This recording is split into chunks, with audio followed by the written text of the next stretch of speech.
Welcome back to the 10th episode of Metal Gear University. This is the 10th already. It is the 10th. We made it, T. Do we get a badge? Do we get like a medal? You know what?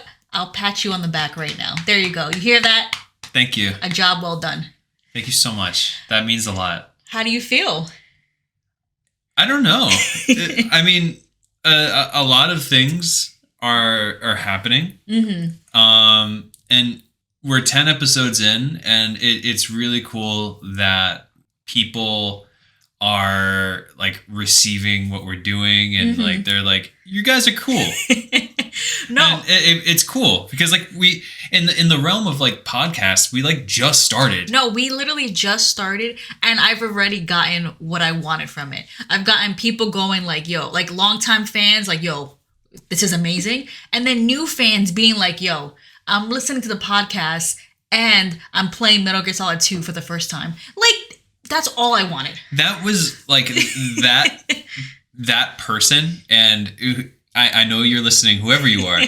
You are literally the kind of person we made this podcast for. Mm-hmm. Like, I am very, very humbled, and like I feel very grateful that like you're just speechless right now. I am, because like we started this podcast because, I mean, like I've said it before, I'll say it again, that there are a lot of Metal Gear podcasts and they're all great and you should check them out when you get a chance, but a lot of them aren't really like newbie friendly. Yeah, no, we literally, it's like, you don't know anything? Cool, we're gonna tell you everything. And which is the reason why this Metal Gear Solid 2 series has been so long. This is part 4, I think. It's part 4. Right? It's part 4. And it's only going to get worse. Because in the best way. No, in the best way. Because for those who are in the know, Metal Gear Solid 2 is probably one of the most politically dense games in the entire series. Politically dense, lore heavy, like there's so much going on. There's so many messages. There's so many memes. Unironically, there's a lot of memes. Yeah. There's a lot of everything. So this, and you and I spoke. We think this one, Metal Gear Solid 4 and Metal Gear Solid 5, will be our longest. For sure. the ones that have the longest and most amount of episodes. Yeah, 4 is gonna be. I'm ready. 4 is gonna be work. I'm 4 is ready. gonna be a lot. I think, honestly, I hate that we had to make it bi-weekly, but I think for our own sanity and time, given the series, I think bi-weekly was our best, choice. Yeah. And especially like, I mean, I've been working on this Liquid Snake video forever. And for YouTube, right? For YouTube, and I am really trying to finish it. I'm really trying Make to a finish goal it. just for the end of the month. But yeah, by the end, okay, guys, by the end of January, if that Liquid Snake video isn't up on our YouTube, you could parade me in the town square and whip me with plastic snakes. Oh no, you got it. It's honestly one of our favorite videos. We enlisted the help of a friend of mine. She's a doctor and she speaks Japanese, so we were like, "Can you read these medical journals, please?" We had a friend of ours, a doctor. We had a doctor read Japanese medical documents to be like, "Is it inaccurate?" And then she's like, and the best part was she was literally like, "Yeah, whatever, I got you." No question. Yeah, it's like no questions asked. Thank you, Dr. Mokaluka. Thank you. She did not bat an eye. She was like, "Yeah, after my shift, I'll look at it." That's what she said. After my shift, I'll look at it.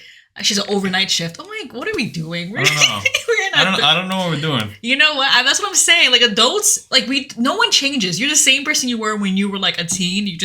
The years just add on. You know what I mean? Mm-hmm. But we want to also, of course, we're grateful. Episode 10. Thank you all for being here. We also want to share, and we're looking at the website right now, and it just hit its goal. It just hit 20K. That is right. You are listening to our live reaction to the Let's try that again. You're listening to our live reaction to the Metal Gear Solid Con 2 Kickstarter. We just refreshed the page and it is at $20,490. Let's refresh that again. Is this? I think it's auto updating. Like the website's. It auto updates. Yeah. Oh, okay. It does it as you're looking at it. I see. Yes, the Kickstarter for the second convention, it launched 3 hours ago, and they already hit the goal. I mean, that just goes to show you.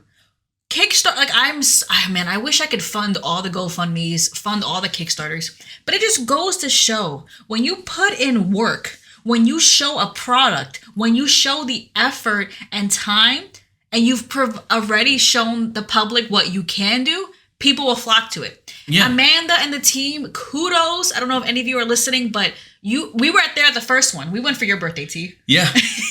It was the perfect amount of nerdy and chill. I had so much fun. I met a lot of great people there, and I can't wait to go back and see them again and meet new people. Yeah, it's going to be a lot of fun. Surprise, surprise, we're going to be there. So to those who are listening, but get a ticket. If you have got a ticket, we'll be there. Say hi. You know, we don't bite.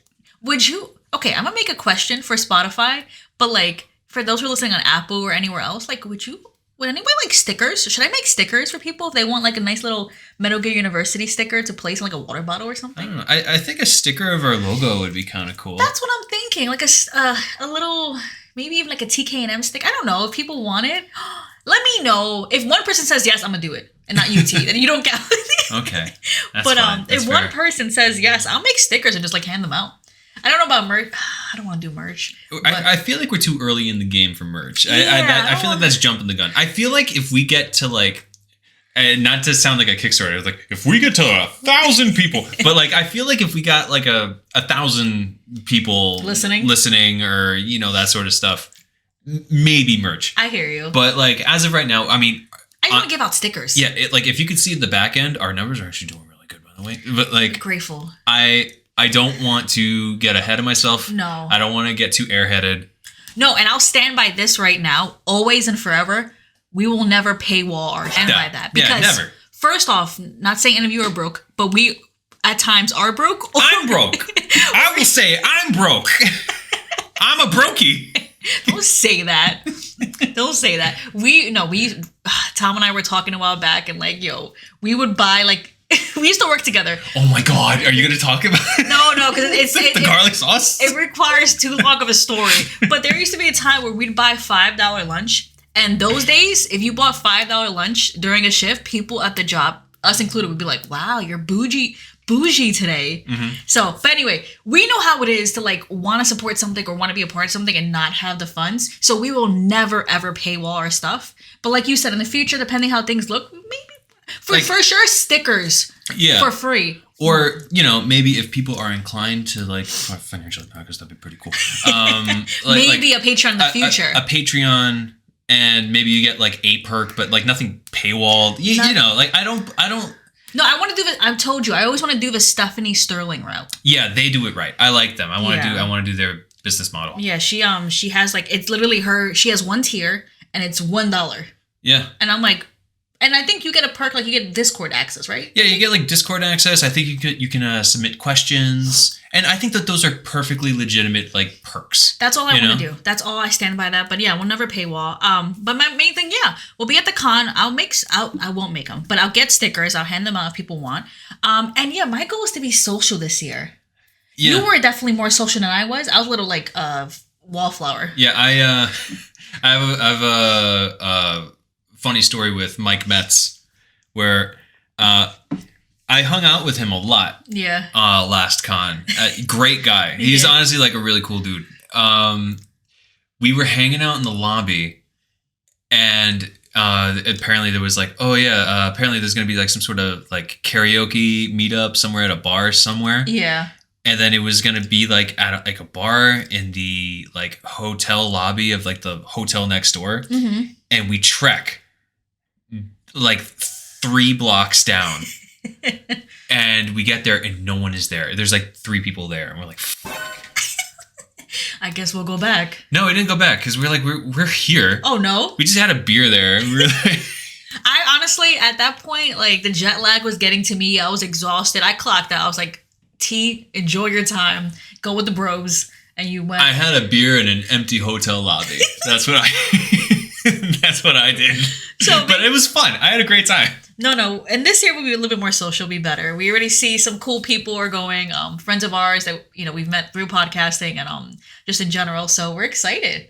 And hopefully, this will be our second time in LA, so we'll do some more exploring. Mm-hmm. But yeah, to the team behind Metal Gear Solid Con 2, congratulations. Amazing tiers. Thank you for doing this. We're excited. I'm very surprised. I feel like I'm part of it. I'm like, wow, we did it. Yeah, it's like we did it, Joe. We did it, Joe. We did it. We did it. 20K. But honestly, congratulations to Amanda and everyone on the team. Yeah. I'm so I'm genuinely happy for you guys. Mm-hmm. This must not have been easy. Yeah. It took a lot of hard work, and I'm really proud that it is paying off for you. Exactly. And I'm always so excited when people work hard and they're able to see the fruits of their labor. Yeah. You know what I mean? Because a lot of the time, especially with artists, I see people you work and you do it for the love of it, but sometimes you want your flowers. Yeah. You know what I mean? So it's amazing to see the first day. I hope they're all crying in joy. I would be. Look, I gotta be completely honest. If I raised $20,000 in 3 hours, I would be convulsing on the floor. Enjoy. Enjoy. Enjoy. But still convulsing on the floor. I was washing clothes when this went live, and I was refreshing the page like it was some BTS tickets. I was texting T. I was like, yo, we doing this. So congratulations. But I think we should continue on with our lovely discussion of Metal Gear Solid 2. I think we should. Are you ready for it? Yes. Now, today, for a pop quiz, we're not doing the typical pop quiz route. It's not because I couldn't think of questions, all right? No. We go. But we took a step back, and we thought, what would make the most sense at this point? Part 4. Yeah, literally part 4. Or Metal Gear Solid 2. What would make the most sense? And it's a short answer question. Mm-hmm. What, to the best of your ability, happened thus far in the game? Summarize the plot thus far. This kind of feels like a midterm. And in this midterm, like you just said, the one question is, what has happened in Metal Gear Solid 2 thus far? So, we have crafted for you a series of bullet points, important things to remember going forward. And I feel like narratively, these are things that you need to keep in mind. Mm-hmm. So, the game is split up into 2 chapters, the tanker and the plant chapter. The tanker chapter consists of you playing as Snake, and you learn that 2 years after the events of Metal Gear Solid, Snake and Otacon form Philanthropy, which is a nonprofit that aims to destroy all Metal Gears. And after making this nonprofit, Snake and Otacon are deemed terrorists. So Snake sneaks onto this tanker, and he jumps from the George Washington Bridge, kind of sick. And then he takes pictures of this Metal Gear that the Marines have crafted for themselves. Mm-hmm. And his whole point, again, he's sneaking on because they're terrorists, and the Marines have a Metal Gear now, and he is going to send all the information to Ocelot. And while he's there doing the secret stuff, he also notices that the Russians are also sneaking on to a tanker. He knows they're Russians because of the guns they have, and I think, too, what they're wearing, or maybe just the guns. And haircuts. Too. No Marine barber touched that head of hair. That is an exact quote. So the Russians sneak on, which is also unbeknownst to the Marines. So Snake's there secretly, and the Russians are there secretly. Mm-hmm. The Russians commandeer the tanker, and they are like, Metal Gear is ours. The Metal Gear on this tanker is stored in the holds of the ship. While you're down there, taking pictures, sending stuff to Otacon, you are in the hold where the Russians run in. They just kind of jump them. They jump them. They reveal themselves to the Marines. Snake's there too. And Ocelot appears. And Ocelot's like, hey, I'm working for the Russians. We're going to take the Metal Gear. But also, psych, he's not working for the Russians. He's taking the Metal Gear back to The Patriots. the Lali Lule Lo. How's that possible? Ocelot, you sold us out. It's all in my head. I'm sorry. Tom knows his word for word. So Ocelot, of course, doing his shifty stuff, escapes with a Metal Gear that's amphibious, blows up a tanker, and kills everyone? Probably. And that's the entirety of the tank, chapter. The plant chapter starts. So, Colonel, he's back. Yay. And he's talking to Raiden. And he's talking about how the tanker blew up and it caused a massive oil spill. But, we just played the tanker chapter. And we know that's not true because there was no oil in the holds. But Raiden doesn't know that. Raiden doesn't know. And also, narratively, maybe it makes you second guess. Maybe it's like, maybe something I missed or something. But, that's another conversation. Now, they constructed the big shell. The big shell was this basically a offshore cleanup facility that was treated to clean up the whole mess. And during a tour of it, the president got kidnapped by a terrorist group called Dead Cell and Russian private military. And the terrorists that took it over, they want $30 billion in cash. And Colonel is here to help you out, and so is your girlfriend, Rose. And so, again, your goal really is to go in there, sneaky, and essentially, save the president, kind of fix this whole matter up. You go throughout it, you meet up with Pliskin, who looks like Snake. You're also introduced to members of Dead Cell, which include Vamp, Fortune, and Fat Man. You also meet someone called Stillman, who helps you defuse bombs on the big shell. He also dies in the process of this. And you also run into Olga, and you see Ocelot. There's also a random person who calls you and says that their name is Deep Throat. And then Raiden's like, ew. And then they're like, okay, just call me Mr. Rex, I guess. So the major part of this thing, too, is that, like you said earlier, Big Shell was created to clean this oil spill. We didn't see an oil spill in the tanker chapter. And as it goes on, just to also mention this, Raiden is becoming extremely exasperated just at Colonel and what's happening because things are shifting as he plays the game, as he goes through. Yeah, he's becoming increasingly paranoid, which, rightfully so. So afterwards, the last thing we did so far is defuse the bombs. Fat Man challenged you to a fight. And you win. That's more or less what happened. Your current goal now is to find the president. How do you think we did? Did we analyze? Not analyze, but did we summarize it well enough? I feel like that we tried to in a few minutes. We tried. we legit tried. To the viewers listening, if we missed something major, okay. I mean, if we missed a little thing, look, listen, we can't go over everything, but I think that those are the major beats. And if you want to hear everything, listen to the previous episodes. Yeah. Let's go! Let's go! On to the episode. Ding, ding, ding, ding. Here we go. We're back in it, baby. Part 4. Fat Man is dead. Aww, I liked him. Yeah, he was a pretty decent boss. From New York. Oh, the boss. Yeah, the boss fight was good. Sorry, just the character himself. But decent boss battle. I like the idea of having to move his body to find the last bomb. Novel. Novel. Okay, you're cute, Fat Man. He has that nice little guttural laugh, he's a character. I like him. So yeah, he's gone. You cool the bomb. It's all neutralized.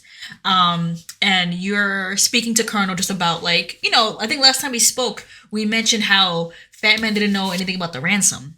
And so Colonel's like, don't worry about it. He must have been kept in the dark. Yeah, he was like, he must have come from a very different place from the other terrorists. And Ryan is like, I suppose so. I mean, he was kind of nuts, so.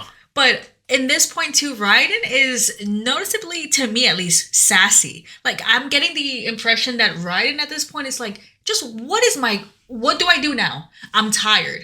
He literally says, what are my orders? You know what I mean? What's next now? Yeah, he says the tone of what are my orders. It's the same tone as someone working fast food on a 15-hour shift. He's just what are my orders? So you're talking to Colonel, you talk to Pliskin, And Pliskin's like, look, Shell 2 is bad.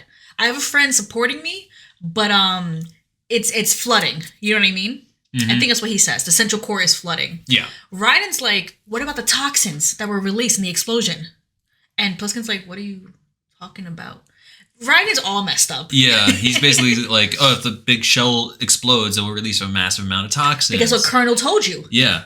And Pliskin's like, I don't know what the hell you're talking about. Cool. Pliskin tells you, however, that the hostages are in Shell 1. He went through Shell 2, doesn't see anything. So after the call, another cutscene, and you're ambushed by a ninja. That looks shockingly like Gray Fox. Like, slightly different. Like, you could tell that this is like a different looking ninja, but you could tell it's like an homage to Gray Fox. Yeah, you get the same feeling, the same kind of voice effect too. Like, it's very robotic. It, like you said, it's striking. Mm-hmm. Talking to ninja, they're talking in person, and then they're just like, yo, follow me, let's talk on the codec. The ninja's like, look, I'm not your friend, but I'm not your enemy. I am a messenger from the Lali Lulelo, which is like the third or fourth time we're hearing about. And I mean, us as the player have been hearing this, but like the player characters, like either Snake or Raiden, whenever they hear this, it just goes right over their head. They're like, I don't know. I know what that means. And we don't know what that means either. Yeah. So you are told by the ninja. Ninja says, look, I was ordered to give you intel and support. But they won't tell you who gave them the orders. Colonel doesn't know who they are. So the ninja says that Ames is a Secret Service agent and he knows where the president is. Cool. He's the ninja says you have to go find Ames, and Ames has nanomachines within him that will allow you to talk to him on codec. Raiden's like, you're giving me orders now? Like, what the fuck? I didn't mean to curse, sorry. Raiden is skeptical, but the ninja's like, you got no choice. Yeah, you got no choice, man. You either follow me or you run around in circles. You're also told that the hostages are in the B1 conference hall in the Shell 1 core. Pretty much the only place where you haven't been yet. Mm-hmm. So Ames is there, and along with other hostages. But the way you're going to figure out who Ames is that Ames has a pacemaker. And you're tasked with finding a directional microphone, which you can use to hear the slight beeps of Ames's pacemaker. Can that happen? Like, do pacemakers, like, beep, you think? Future Tom? Pacemakers do make a sound. However, they make a sound when something is wrong. So your doctor would be able to tell if your pacemaker needs a tune-up or if there's something wrong with your heart by the sound that it makes. Now, does that mean that Ames had something wrong with his heart at the time? Or did the nanomachines in his body make the pacemaker make a noise? Who's to know? But it is possible. More you know. I hope he found it, because that might be a hard one for I'll look future too. time. Maybe Future Crystal will come in. We'll see. It'll be a surprise. So yeah, I guess we'll see how realistic this is. So you're tasked to find a directional microphone to find Ames once you get to the conference hall. The ninja also gives you a PAN card. It's more or less, it's just a key card, really. It's just to help you get further into the big shell and give you access to the Shell 1 core. Mm-hmm. It'll give you, I think you'll be able to open level 2 doors.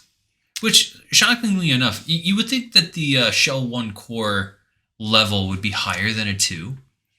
I find that interesting. Also, too, like, why do we need, like, I don't know, why is it so secretive? If, like, this is just to clean up oil, why do we have, like, level 2? Like, why are there different ranks for things? You're asking too many questions. Oh, my God. The ninja also gives you one of the terrorist clothes in order to help you blend in. This ninja is fantastic. Yeah, they're decking him out. Very helpful. Even gives Raiden a cell phone. Yeah, a cell phone too. Imagine a ninja giving me a cell phone. I'd love that. With all these handouts. Damn. Right? What was a cell phone for again? It was the function is they would give you like little hints, like your controller can vibrate. And then you could look at your cell phone, and then you could see like a little text message that the ninja will send you. I like to think the ninja's hiding somewhere, just texting, and it's the old school phones. Yeah, the T9, I think it was, So where you had to hit like, I don't know, like 4 different times to get like M or something. Like, and then the ninja's like, damn, gotta go back and I erase. have to erase it. And then back then, it cost money per text. Yo. So yeah, didn't it cost like 25 cents? I forgot. I remember it cost money based on how many letters. So you think the ninja was worried about that? My data plan doesn't allow me to text Raiden right now. You think He's gonna have to figure it out. You think the Lay Low has like a good like data plan? You'd hope. I mean, we don't know who they are, but maybe. You'd hope. So I mean, they gave him a lot of stuff. So maybe the cell phone plan is good on this. So also, so wait, we got this ninja. It gave you the pan card, which is gives you more access to doors on the big show. Gives you terrorist clothes, and then they also give you information about you need to get an AK-74U, a certain gun, to blend in. You also need to pass a retinal scan to go into the conference hall. They're giving you a lot of intel in order to make your trip successful. They're really telling you how to get to Ames. It's really important that you get to Ames. They also say that the ninja says that the terrorists have a nuke here, and they have the code for it. And that Metal Gear is here also. So they reference a certain scene, like it's a flashback when you're having this cutscene with a ninja. And when you first meet Pliskin in that room where Vamp massacred everyone, there was a casualty that had half a handcuff on his arm. Apparently, the other half of that handcuff was attached to a briefcase. And Dead Cell, like Vamp killed everybody. Dead Cell took that briefcase, and they took the president at that time. The briefcase is the football. Yeah, quote unquote, the football is like some sort of like portable nuclear switch or something that the president could input at any time. Apparently, this is like a real thing. Yeah, I never heard this term, but like, yeah, it's actually used, like the nuclear football. The ninja says like, the nuke is already here. Like you said, Metal Gear is here. And it's the same nuke that was in the Tanker chapters. Like, we're getting all these flashbacks. So Raiden isn't aware of everything, but we're seeing flashbacks from when we played as Solid Snake in the Tanker. Obviously, Raiden is confused. This intel he's getting from the ninja is different from what the Colonel's giving him. Yeah, and it's not like that the Colonel stops, like, saying that the big shell is an oil cleanup facility. They continue to say that it is, and they act like it is. But, like, you're told from multitude of other people that it's not. And so I think at this point too, Raiden is like, Colonel, you expect me to trust you, follow your orders, but so far what you've told me is being contradicted by people who are giving me valid intel. You know what I mean? The ninja's giving him valid intel. And also at this point, after the ninja goes away, you call Colonel. Colonel's like, yeah, follow his intel. Like, follow the ninja's intel, like, listen to him. So it's like, Raiden is honestly, I feel like a puppet. Like, at this point? More or less, yeah. So I feel like Raiden at this point is like he even goes to Colonel. He's like, yo, like, what is going on? Are you being forthcoming with me? And Colonel's like, snap out of it. Get over it. Like, continue on. Yeah, just do what the ninja tells you. Oh, did we reveal that the ninja is also Mr. X? AKA Deep Throat? So, it's also harkening back that, like, the mysterious caller is the ninja. Very, very similar to Gray Fox. Yeah, similar to Gray Fox. Another homage to Metal Gear Solid. Yeah, we've already encountered so many homages. I mean, at this point, like the Colonel says, you have no choice but to follow that intel. The ninja gave you quality information and objects in order to continue on with your mission. So I guess you go ahead. You gotta go. So you continue on, and again, your goal is to look for an AK, and so I think also look for the directional mic. Yes, those are the two tools that you need. So Raiden does his sneaky sneak stuff, and he gets a hold of an AK. He goes into the shell core disguised as an enemy guard.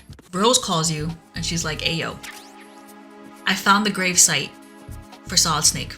And Ryan's like, yo, what? We exhumed the body. Jeez Louise. And we ID'd it. It's Solid Snake.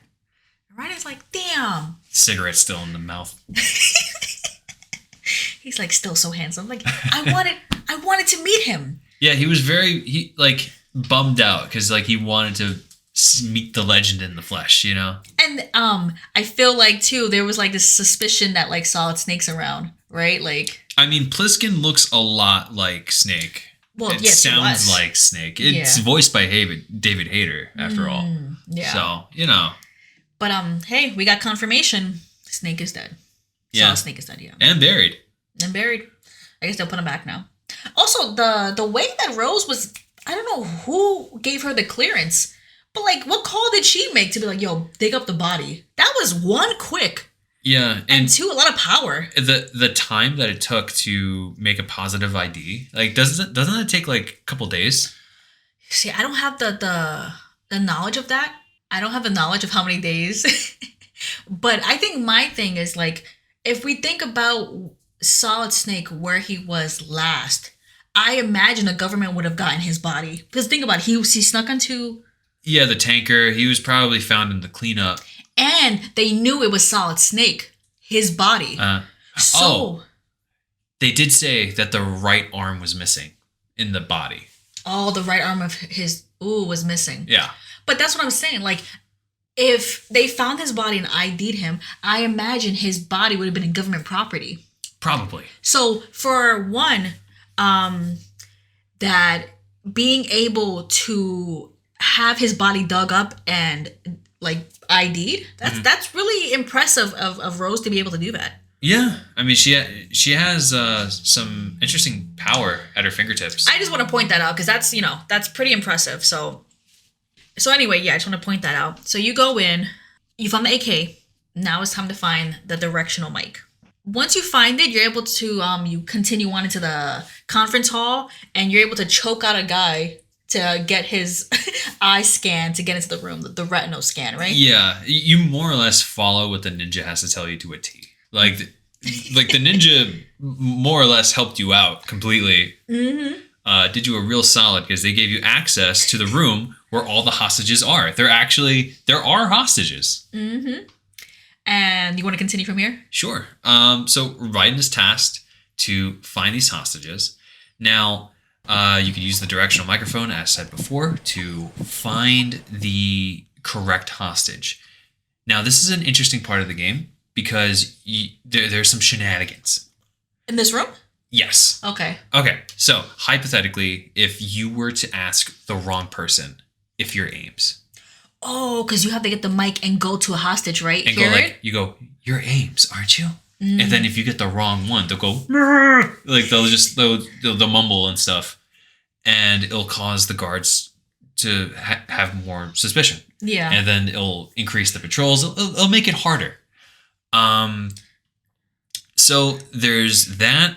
There's this bald dude that trips you. I hate him. One of the hostages? Yeah, he just trips you. Well, you know what? He thinks you're one of the... Yeah, I know, but I'm like, I hate you every time. That guy got a lot of balls for because he's probably seen, they've already killed people. Mm-hmm. So he got a lot of balls. Good for him. And there's something else you could do.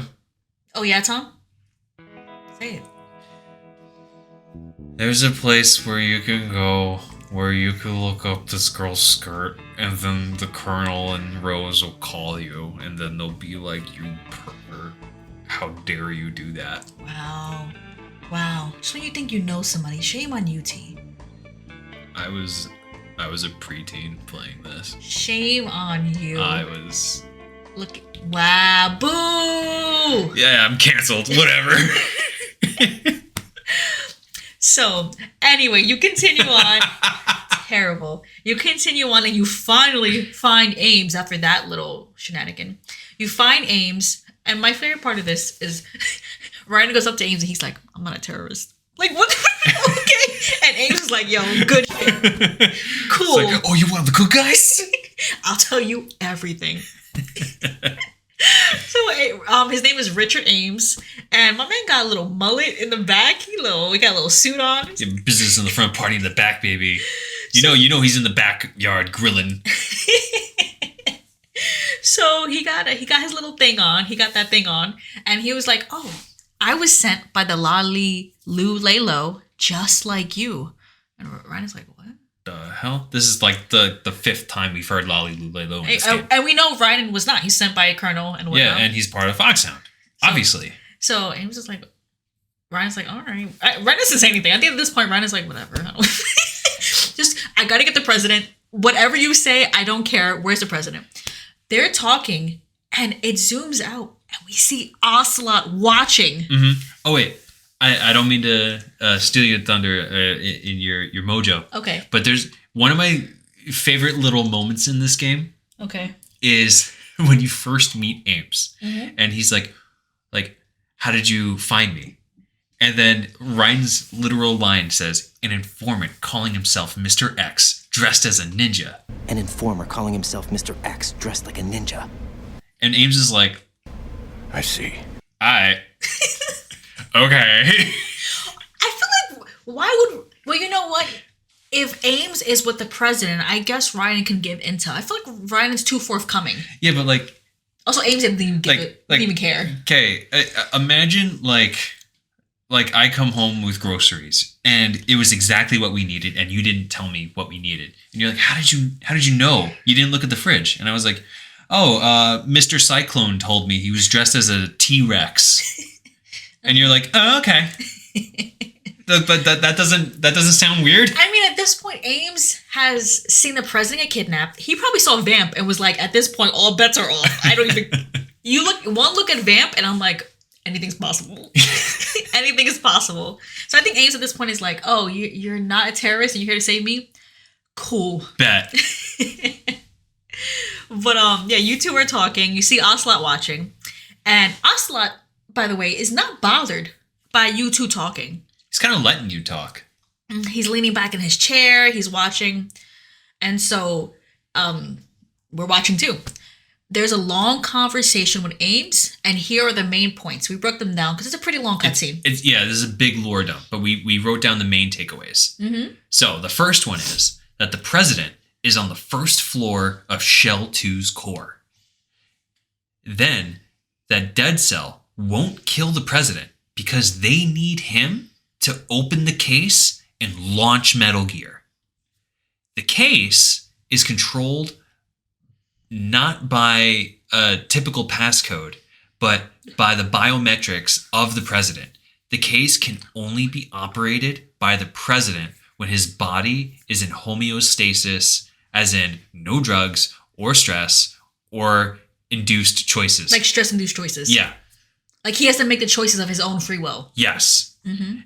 Ames confirms Metal Gear is here. So it is in the building. And that the oil spill that the tanker had was all planned as a diversion to create Big Shell. So he confirms that it was a lie and that Metal Gear is here and that the president was here to oversee it. Mm-hmm. So we get confirmation that there was no oil spill. Mm-hmm.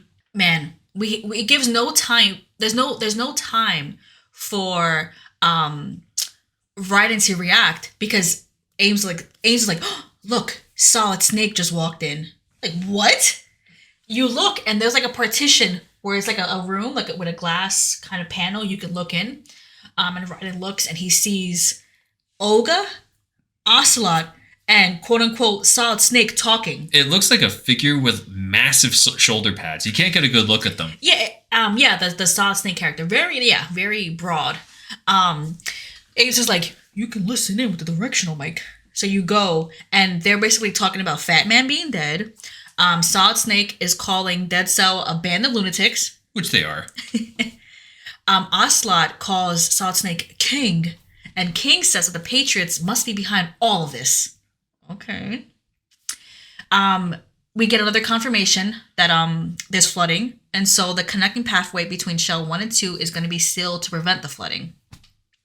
Apparently, they plan to kill the president in 1 hour, and they need the girl to start the system.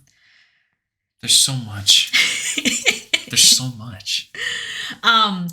Olga comes in, and she asks about the ninja. She's like, it's not one of my men. Who is this ninja? I guess she saw the same person we did. And they're all talking. Solid Snake is talking about like only a few more steps to outer heaven. In the middle of the conversation, Ocelot starts screaming and he yells, "My arm!" And he's like, "Liquid is having his revenge. I hate the French." Like, what's happening in this conversation? I don't know. I guess after, I don't know. It's an interesting universe that this game takes place in. I will say, so I hate to keep like bringing up Metal Gear Solid, but like I'm getting not really a cohesive feel from this group. Like you can tell Olga, Ocelot, and quote unquote Solid Snake, they're not vibing well. Yeah, this is a very ragtag group that it's almost like they were thrown together last minute. Whereas Foxhound and the Genome Soldiers in Metal Gear Solid, they were tight. Yeah. They were tight. They were a unit, you know? Yeah, and I feel like, too, like, besides Ocelot screaming about his arm, like, it just feels chaotic. There's a lot of chaotic energy over there. Yeah. I think to add on to the chaotic, you told me that there's, like, a little Easter egg, right? Yeah. During this section, if you take your directional microphone and you just veer it to the left a little bit, there's a bathroom. And in the bathroom, you could hear Johnny from Metal Gear Solid pooping. He has a little poop Easter egg. How do you know it's Johnny? Well, he talks about how, I haven't felt like this since that job in Alaska. Like, he says little stuff like that. And that how Olga reminds him of Meryl a little bit. Wow. So he's in there fighting for his life in the bathroom and talking to himself? You know, as you do. You don't talk to yourself while having diarrhea? You're like, oh God, please. Kill me. Wait, wasn't there something else that he says too? About, getting a job, right? Oh, yeah. Like, he needed a job. And he was broke. I mean, this is like the only place where he could find work. As a mercenary? Or in this mercenary group? I'm guessing Johnny's resume is the best. Where do you go? Like imagine. I like to envision that Johnny's resume is written in crayon, and that it's misspelled, and it's like I have IBS. Like I have IBS from 1998 to 2009. Like it's a part of his job. Yeah, IBS.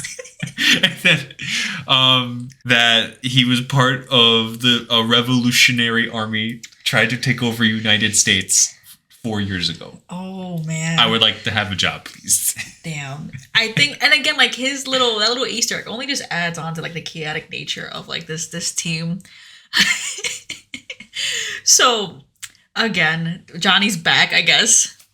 So again, this is a very long cutscene. You're talking to Ames. That's a little conversation between, Solid Snake, Ocelot, and Olga. After eavesdropping, it goes back to Ames, and Ames is like, "Yo, Solid Snake died, or maybe there are two of them." But he's like, "But that's impossible." But that's not impossible. There were two before. There was Liquid and Solid. But like, also, why say that? It's such a weird. I feel like people say things to make Raiden angry. Like it's all a trick. Yeah. To like make Raiden mad. It's almost like a joke on Raiden. Yeah, it almost seems like it's like one big like ploy just to mess with Raiden. You know, like it's all orchestrated behind the scenes. I don't know. There's another long Ames conversation, and we learn the following. The password input for the nuclear football is complete, meaning that the president is cooperating of his free will. Ames hypothesizes that the president is tired of being a puppet and states, quote, "It wasn't a smart move to betray us." We have bullet points, sorry. Ames isn't aware of a ransom, so he's not. So like the ransom just seems to be a complete lie. So Colonel, who knows? Colonel got the wrong info? Maybe. We have 5 points. 4, the nuke was the mission all along, but not to kill people. They plan to blow it up in the air and disrupt electrical signals. And lastly, it seems that the goal is to liberate Manhattan by putting it offline and making Manhattan a republic. Okay. First off, why? It's every libertarian's wet dream, right? Like free of government control. Like put an EMP right above Manhattan, shut down Wall Street, and you're like, Get out the gold. It's gold country now. Oh my god. I guess maybe, you know what? We have yet to know who the real baddies are. Maybe he's a libertarian. Let's say, hear him out. I don't know. As always, before Ryan is able to comprehend, digest everything, Ocelot comes in and goes to shoot Ames. Because again, Ocelot was watching this. So I guess Ocelot's like, I'm done with this competition. Ames, it's time for you to die. Before he pulls the trigger, Ames dies of a heart attack? It seems that like he legit just died of a heart attack. Like suddenly. Just like the DARPA chief, just like the Armstead president. It's just very weird. And before he dies, like you said, like just like those moments, he looks to Ocelot and he's like, You tricked me. I understand now. Ocelot,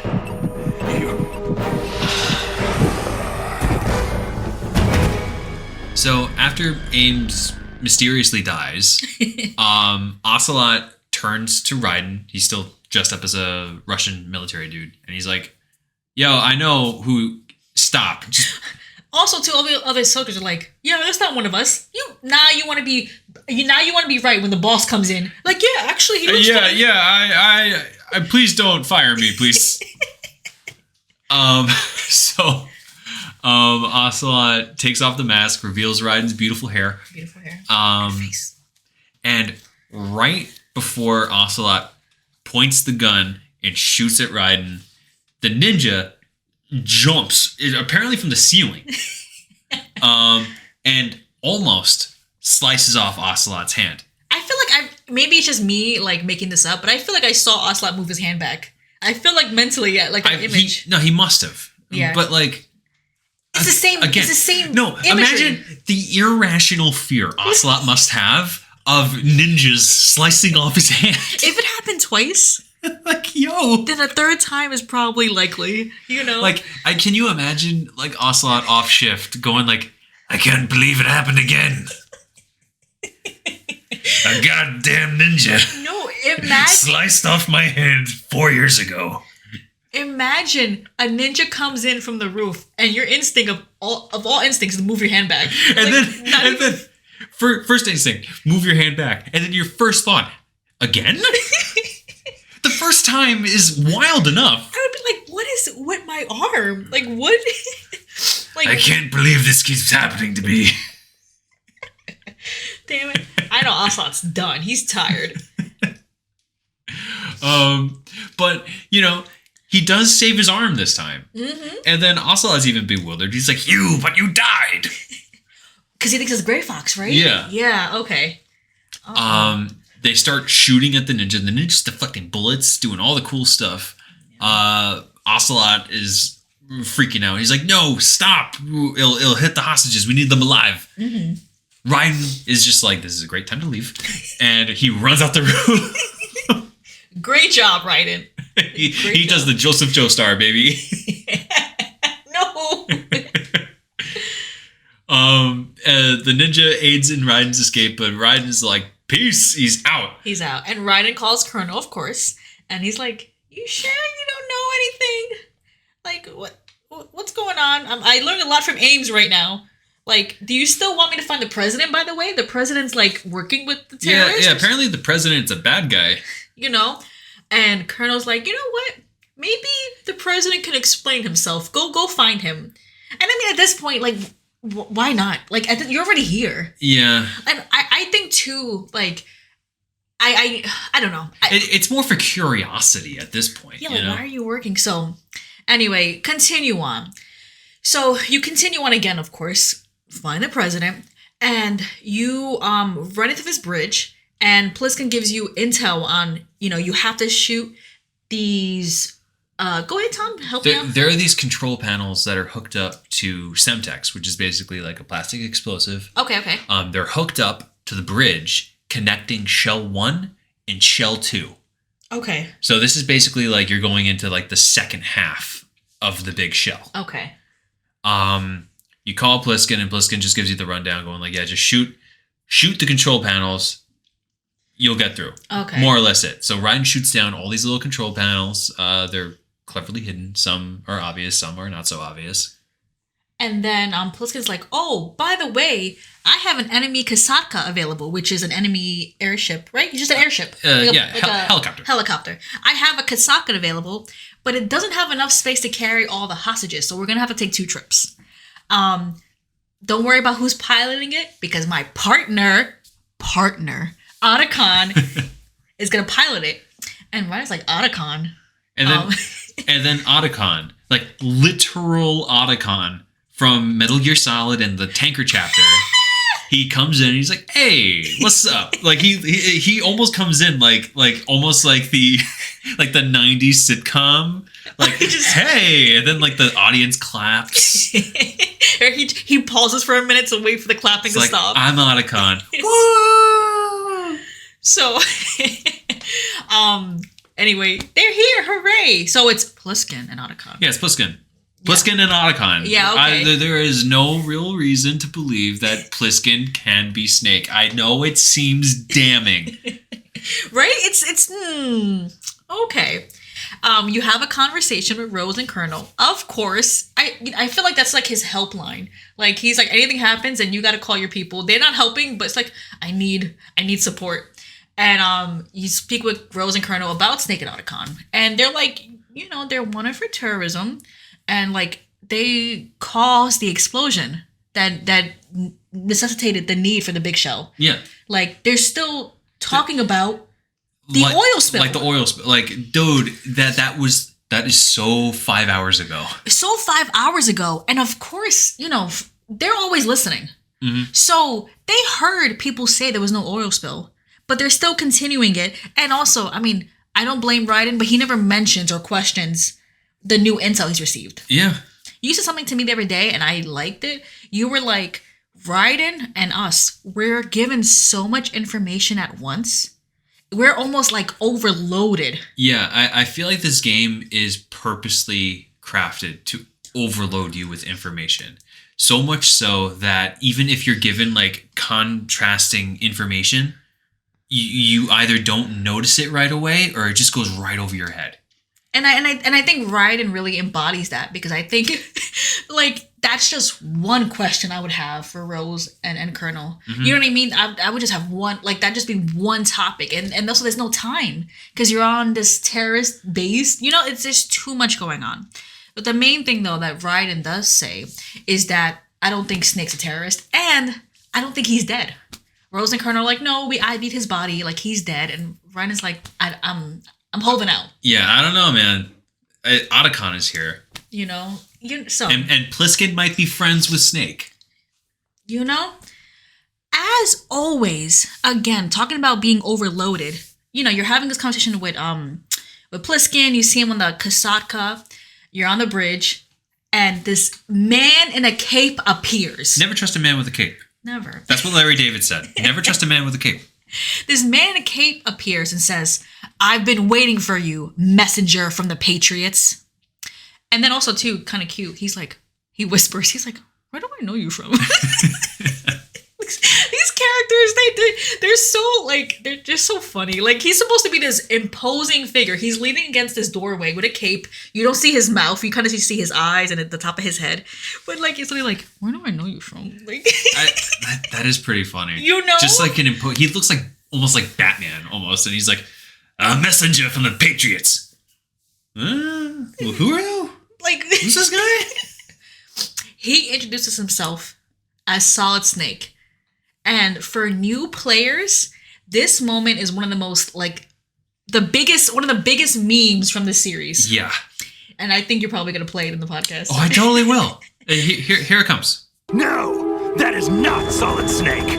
No, that is not Solid Snake. No, that is not Solid Snake. That line right there, meme to hell. Literally, we saw the other day in Discord. Like, it just... But, he's like, I'm Solid Snake, and of course Pliskin. I'm not. But this not Solid Snake character looks at Pliskin, and he's like, brother, have you forgotten me, Snake? What? Huh? What is going on? Huh? My first thought playing it, I was like, wait. I was like, what is going hello? Like, but I know it's not liquid. But I was like, bro, what? And Pliskin, I mean, doesn't say anything back. But now he's being called Snake. Yeah. Yeah. Snake fires a missile. He fires a missile at quote unquote Solid Snake. Actually. Oh, go ahead, sir. I'm sorry. It's actually a grenade launcher. He fires a grenade launcher. I'm sorry. You have to get your military jargon. Okay. Pliskin fires a grenade launcher, and not Solid Snake slides to get away from it. Yo, everybody got like Heelys or something. Yo, my man slides. The cape burns up, I think, cinematically, and it reveals this cool ass, dope ass bodysuit, and we get a name reveal, and it says Solidus Snake. Cool. He looks kind of cool, and his suit is like he got that thing on. Like it's just. Oh yeah. He looks like he's It's just he's jacked in, man. He's jacked in. He's like Iron Man or something. Yes, that's what. Thank you. Like it just looks like this like really body like it's a tight bodysuit, but like you can tell it has like apparatuses on it to make him stronger and faster. And now it's a boss battle, and you are literally tasked with Pliskin is helping you in the Kasatka, and Solidus he hops right into a Harrier fighter jet. Great. So they're both fighting in airships, and you're on this bridge. What do you shoot with? A Stinger missile launcher. So I mean, I guess Pliskin needs help. So both of you are fighting. He literally says, "I'm counting on you." Ooh, I like that. I could do better, but I'm getting there. So you fight, and of course, it's 2 against 1. You win, but it's a pretty cool fight. Huh? I don't remember the fight. Do you like that fight? Yeah, it's very reminiscent of the Hind D fight in Metal Gear Solid. Yet another reference. It's yet another reference. I mean, there are differences. Mm-hmm. Like for one, you have a buddy with you, the Kasatka. Snake. Yeah. But helps you. It's reminiscent, yeah. Like it's kind of like an homage. Yeah, it's an homage type of thing. But it's cool, and you beat the Hind, and it crashes right into the ocean. But before it crashes, Metal Gear yoinks right up out of the ocean, catches the Hind in its mouth. Wow. Also, before it catches it, Metal Gear roars. Why do they roar? Rex roared. I don't... Do you think... I mean, like, this was like in the MSX days. But do you think that the Metal Gear D roared? It must have. It must... I mean, or... I hope so. Because, like, maybe that's like a signature of, like, Metal Gears. Like, you know what I mean? Like, when people make stuff, they put their own little, like... Who's, like, the first... I just want to know Dr. Mandar. It must have been Dr. Mandar. It was like... I think it would be cool if the robots roared like dinosaurs. Maybe that was Johan Jacobs. Oh, maybe that was his contribution. Like him and Madnor were like having a conversation one day, and he was like, "You should make it roar. You should make it." They probably went through different animal sounds, and they were like, "You know what? The roar makes the most sense." That's headcanon that I want to go with. Because imagine it was like arf, arf, like it was like a bark or something. Like they had to make it. They're like, okay, look, this is a big machine, a big mech. We don't want it to be silent. We want it to be imposing. So like, what about a dog bark? And maybe someone had a Yorkie, and they were like, nah, not that. They're like, you know what? How about like a frog croak? And then Johan Jacobson was like, hey, Jurassic Park just came out a few years ago. It would be pretty sick if we put the T-Rex out. And that's how... That's it. That is 100% canon. I put it in the books. And I think too, it's funny that that's my question. Like that's one of my main questions, as opposed to Metal Gear jumping out of the fucking ocean and catching the Harrier in its mouth. I mean, at this point in the Metal Gear series, we've dealt with so much already. This is just life now. You know what? Like Raiden, my priorities, my questions. This is life. Also, it's the Metal Gear from the tanker incident. So like the Metal Gear, I just find it interesting. Like if you take a second to step back, they said that the Metal Gear was being developed at Big Shell, right? Currently, right? Yes. Yes. So Metal Gear Ray was developed by the Marines in that tanker 2 years ago. 2 years ago, right? Yes. And it was fully functional then. So you reveal Metal Gear as Metal Gear Ray as like the Metal Gear, but like it's already here. It's already here.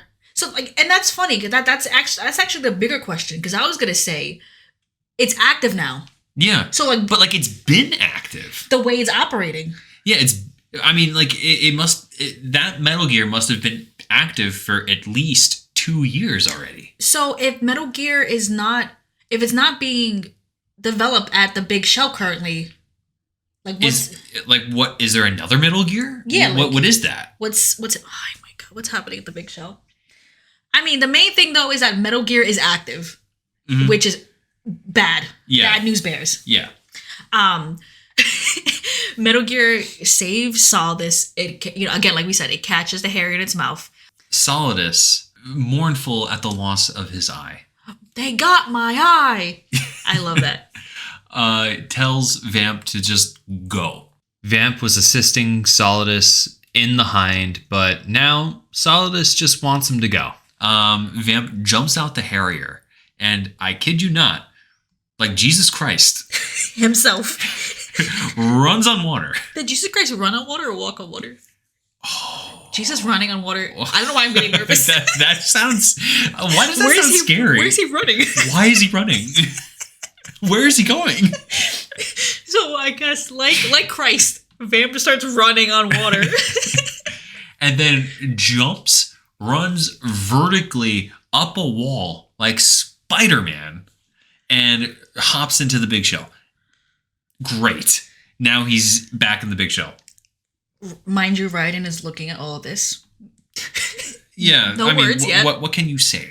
What can you say to this? And then the Metal Gear goes back into the water with Solidus, and they go somewhere underwater. And essentially, I mean, you're not given this task, but of course, like, your goal is to find the president. Your task, like, your goal now is to go where Vamp went, into that strut, right? Yeah. Oh, and how could we forget this little detail? Metal Gear, before going into the water, just launched a whole bunch of missiles and started bombing the Big Shell. And it just recklessly destroying parts of the facility. Like for no reason? Like, why are they doing that? More questions than answers, always. What's going on, man? What is going on? And with that, this will be left for another podcast episode. I can say for sure, though, we are about like halfway through the game. Yeah, this is the halfway point. So I would say another 4 parts.